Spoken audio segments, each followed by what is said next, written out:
I sense you gearing towards collaboration between human and machine over here. Do I sense it correctly? Yes, that's a big part of it. One of the interesting things about this, what we find is that often the human interaction is different from what people expect. Everyone's mental model of augmenting humans with AI is the algorithms are going to do a certain amount of work, and then I'm going to present this information to you, and you are going to decide. This is almost never what we find is actually the best way to do it. Almost always, you can define how you want to decide algorithmically, but there are judgments and interactions that you need humans to make for you because they're too hard to automate or not possible. And so actually the human decisions are often, if you like, at the bottom of the model. They're like inputs to the algorithm. They're essential inputs, but they're inputs. So one of my favorite ones was a medical one we did. One of the decisions in the model was, does this patient look like he will survive surgery? And the IT guys are like, well, how are you going to automate that? And I'm like, I'm not going to automate that. I'm going to ask the surgeon to tell me. And they're like, well, why wouldn't you just make the recommendation without that piece of information and then let the surgeon override it if they thought you weren't going to survive? And before I could say anything, the surgeon says, well, because sometimes, even if I don't think you're going to survive, surgery is still the right option because you're dying now. So I can do surgery and maybe you won't die, or I can let you die, right? That's my two choices. So while it's an important consideration, it's not the overriding consideration. So we've become big proponents of saying, never allow overrides. Figure out why someone might override it, and then embed that judgment into the decision-making so that it becomes part of your decision-making. This idea that you're going to build a system that's kind of sort of okay-ish and then let people override it when it's stupid doesn't work. You have to, like, in healthcare. stop. Not in healthcare for sure. It may be some less critical tasks, okay? So Jim, do you have your point of view on when decisions should be algorithmic ones and when, people can still have a voice? Well, I think what I've found in my experience is if you're trying to push the decision-making from a high-level professional down to somebody who's less qualified. So for instance, I worked on an underwriting system where the doctors were making too many decisions. It became very expensive. They were a scarce resource. Their time is scarce.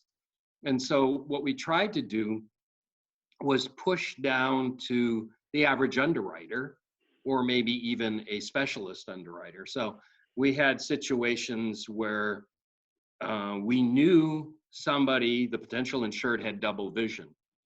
And so there are 57 reasons for diplopia, and there are probably more since I worked on this problem. So the idea was to have the less qualified person ask for a series of tests or suggest, based on the data that's put in so far, that this may be because they drink wine. This may be because they wear glasses and the prescription's out of sorts. It may be that they have diplopia because they have high blood pressure, and there's some tests that we can take to make sure that it's not a high blood pressure induced diplopia. And so by pushing down and letting the machine assist that low-level underwriter, even though the underwriter really wasn't qualified to know the reason for the double vision. And so in that case, they're not making the decision until the machine assists them. And I think you can do it both ways. I think in critical decisions like James was talking about, you need that human first. In this case, the human was assisted, and then of course more tests were taken, and that was, more data was gathered, and the algorithm checked it again. And by that time, the underwriter was getting schooled on this particular person, and so they could have said, well, I really think that this is bad double vision. Right. Yeah. Now, and what's interesting for us is we're starting to see some life underwriters. But life underwriting traditionally did these enormously long rules. Well, if you've got asthma and you use an inhaler and you've been hospitalized 3 times and you regularly miss work and you're buying this product, then we're going to increase the price of this product by X. And then there's another rule. Well, if you have essentially exactly the same set of conditions, but a different product. Yeah. So there's these huge lists of all these detailed rules. So it's a terrible system. We're starting to see a move to severity-based decision making. So I decide how severe your asthma is. And then each product says, well, here's the impact of different levels of severity of asthma on my product, right? And what's interesting about that is it's very much that, it's sort of formalizing what Jim was talking about, except that we're starting to see people try and use machine learning and data from like Fitbits and your watch and so on, or third-party data sources to say, can I predict how severe you're likely to have asthma or how crazy your scuba diving is or whatever it might be. Once I've separated the assessment of severity from the underwriting, then I don't have to do predictive underwriting. I can do predictive severity. And that's a much not easier, but it's a much more straightforward task and one that's a lot less threatening to the underwriters and the product designers and everything else. And it means you've got a consistent definition across all your products. So now I can say, hey, Jim, we think you've got severe this and mild that.